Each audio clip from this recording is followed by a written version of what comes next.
definitely suffers from a case of sequelitis, but it's still gonna be a lot worse.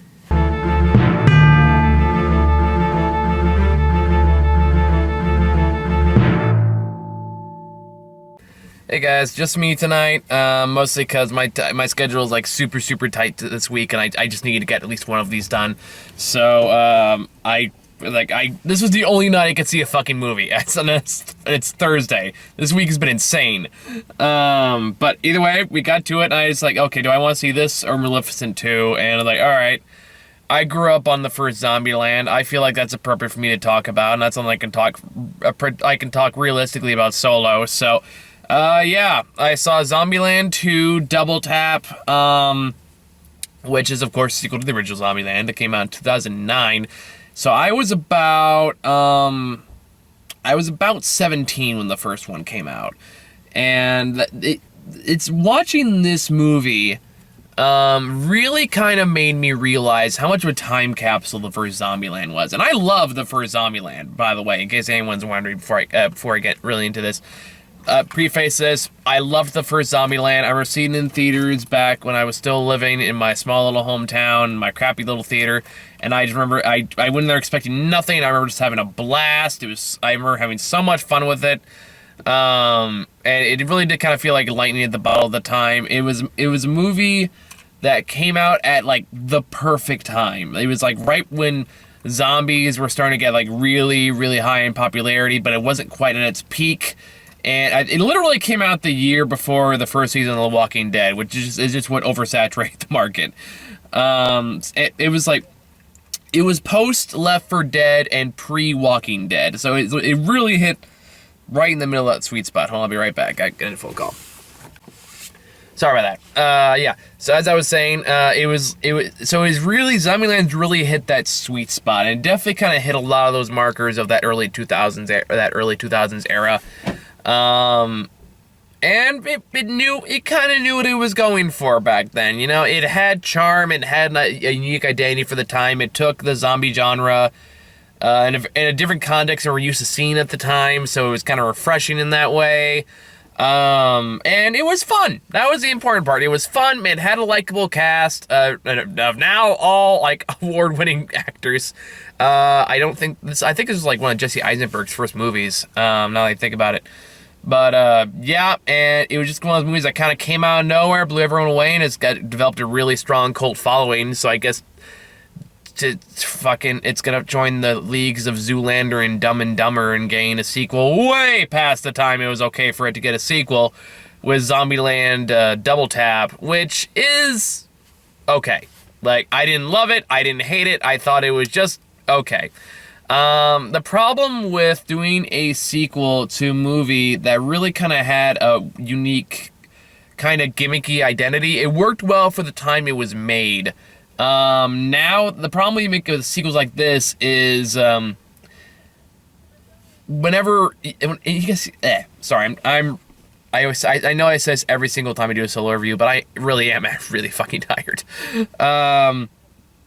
But yeah, so it really was a case of, it knew how much to use the visual gimmicks in the first movie. It knew how much to use them, it knew how to make them look, and it kind of knew how to, like, keep them funny without being overbearing.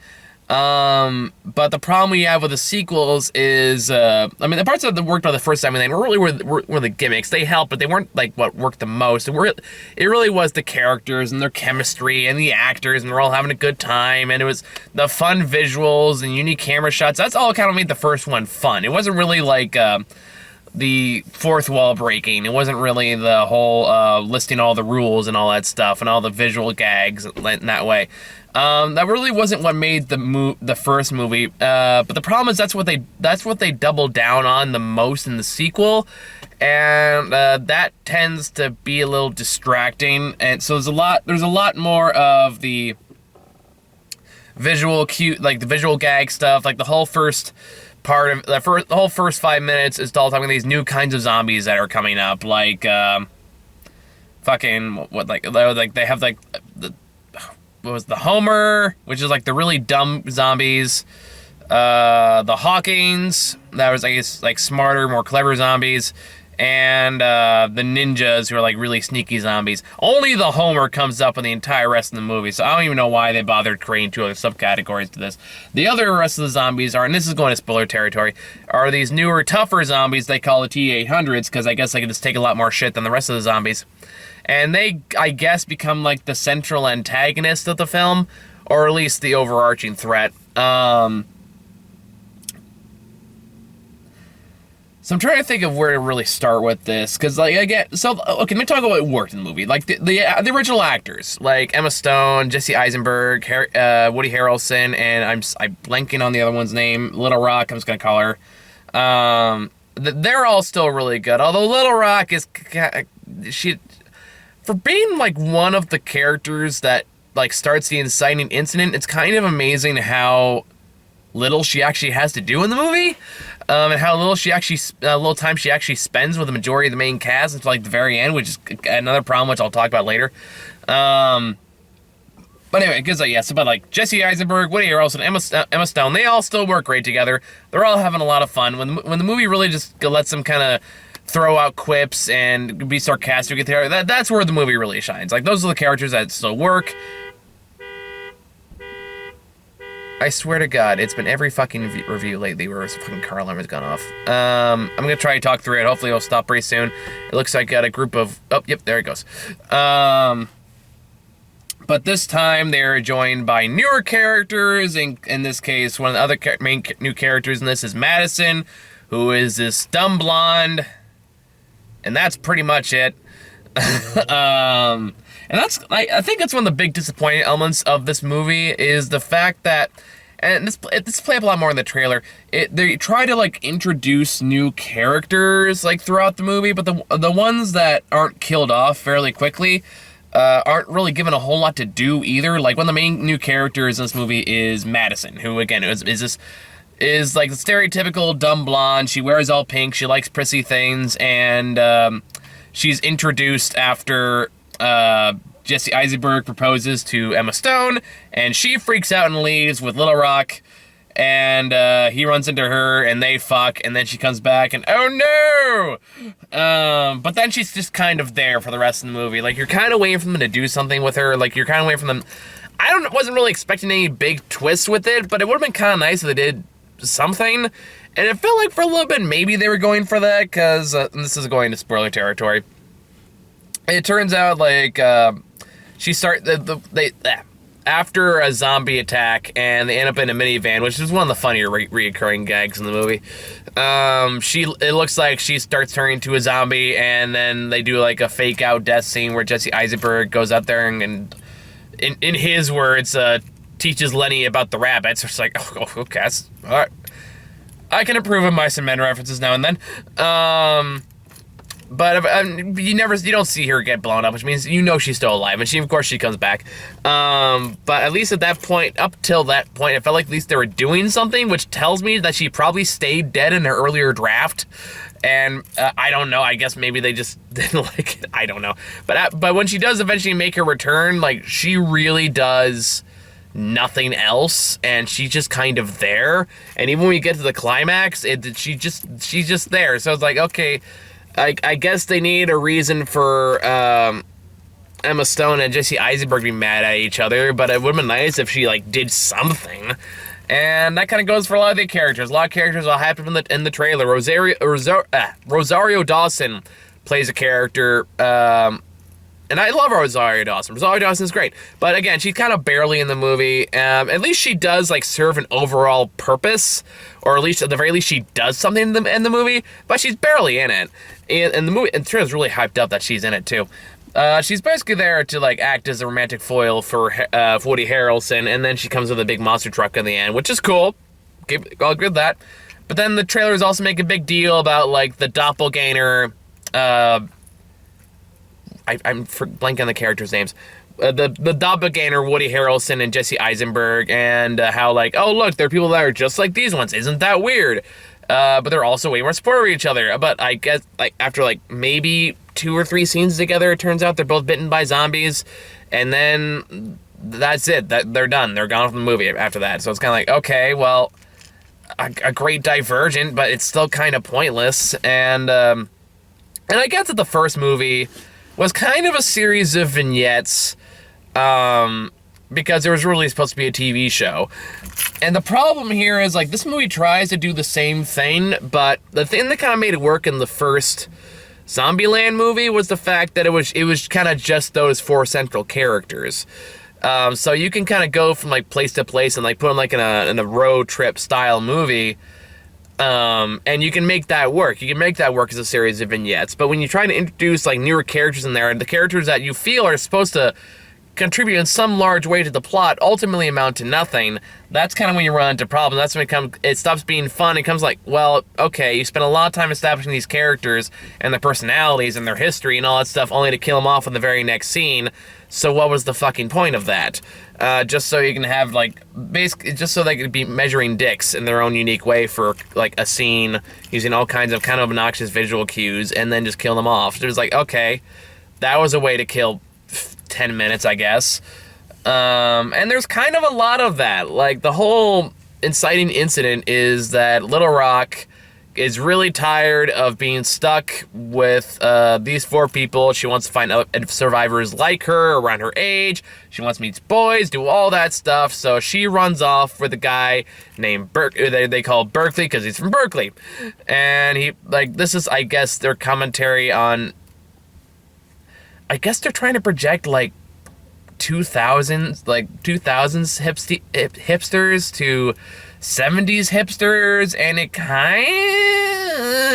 it feels like they're trying to reskin an old stereotype. And I'm not to say you can't necessarily do that. It's just boring, and again, doesn't really amount to much. They don't really do much. The big thing in the movie is they're all going to this place called Babylon, which is basically just a hipster commune. And they're pacifists. They don't use guns. That makes Woody Harrelson really mad.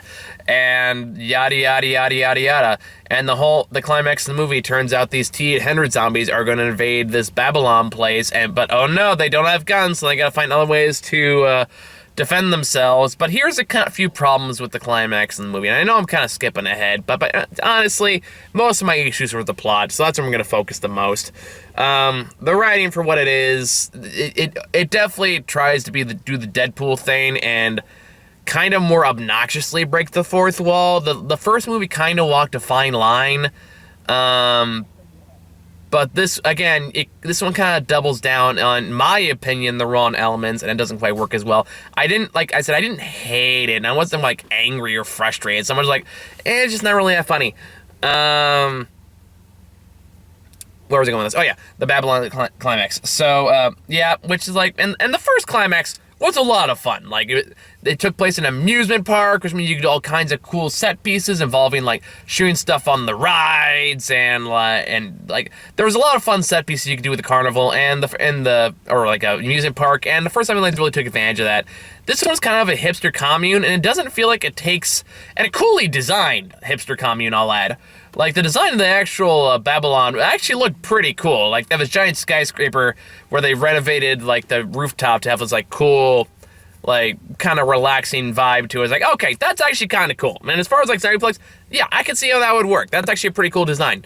But they don't really do that much with it. Like, they have some stuff where they light some stuff on fire, and then a monster truck comes in. That part was kind of cool, but then after the monster truck comes in, they don't really do much with the rest of the commune. They don't really take much advantage of the fact that they have, you know, like, a molten, like, fucking big hot pile of melted guns they can just, like, dump on them, like, siege style. But I don't know. Maybe I'm expecting too much.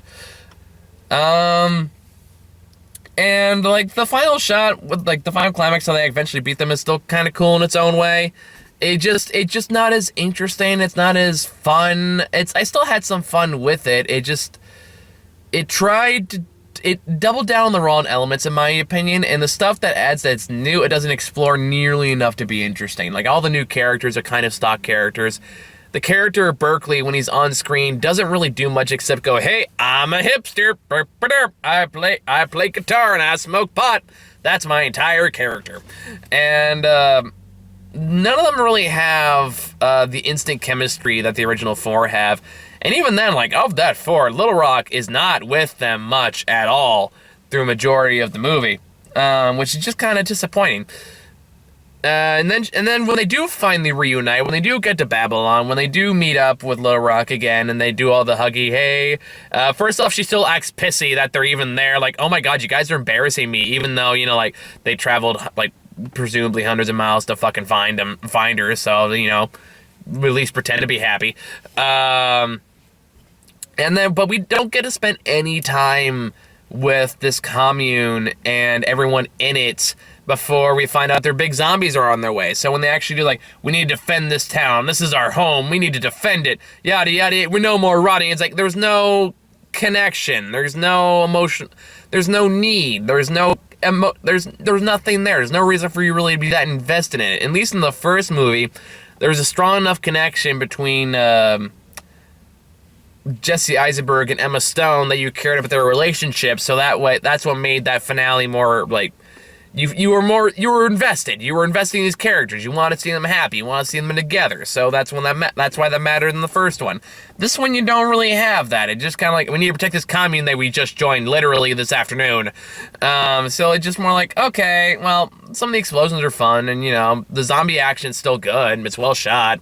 There's a continuous shot in particular with the Jesse Eisenberg and Woody Harrelson finding their zombie doppelgangers. That scene was pretty cool. That was well shot. But yeah, and that, honestly, my favorite part of the movie was the after credit scene, where I, if you plan on seeing this, I'm not gonna spoil, but it was, in my opinion, the most fun part of the movie, and it was like the last 5 minute, like maybe 5 minute end credit scene, so yeah, well, look for that on YouTube whenever they put it up. You know they're gonna. But yeah, like I said, it's not bad. I didn't hate it. I didn't really love it. I laughed a few times. I don't know. It's maybe just because the first Zombieland is a product of its time, or maybe this one just doesn't capture what made it funny back then, or maybe the fact that there's a lot more zombies now than there were then, which is saying something because there was a lot of zombies even back then. That maybe just the zombie fatigue is more so in this. I don't know. Then again, I can watch every superhero movie in there and never get tired of them, so I don't know. Maybe that's not really a fair critique. But yeah, it's fine. If I give it a score, I'd give it like a 5 or a 6, if I'm being generous. It's fine. It exists. Like I said, didn't hate it, didn't love it. It exists. It's fine.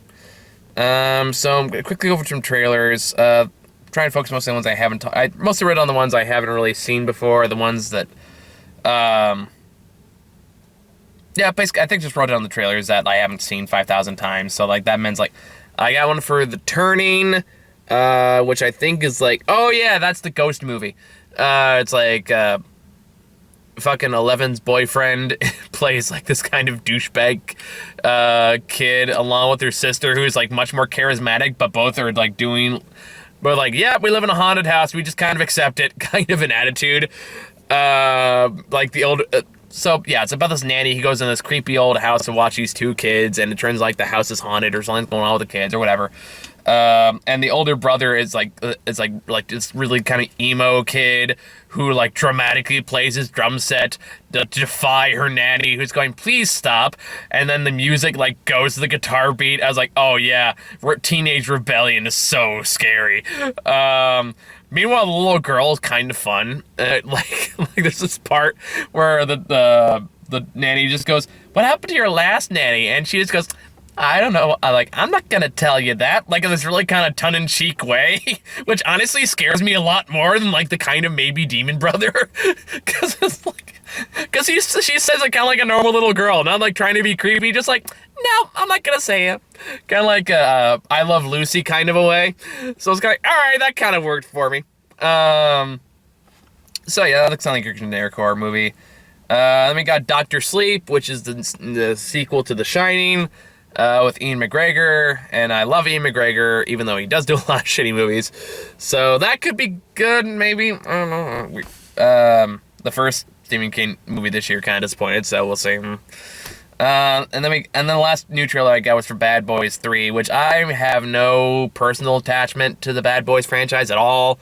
Like, they were not movies I watched yet when I was younger. I didn't grow up on them, and I don't even think I've seen them all the way through.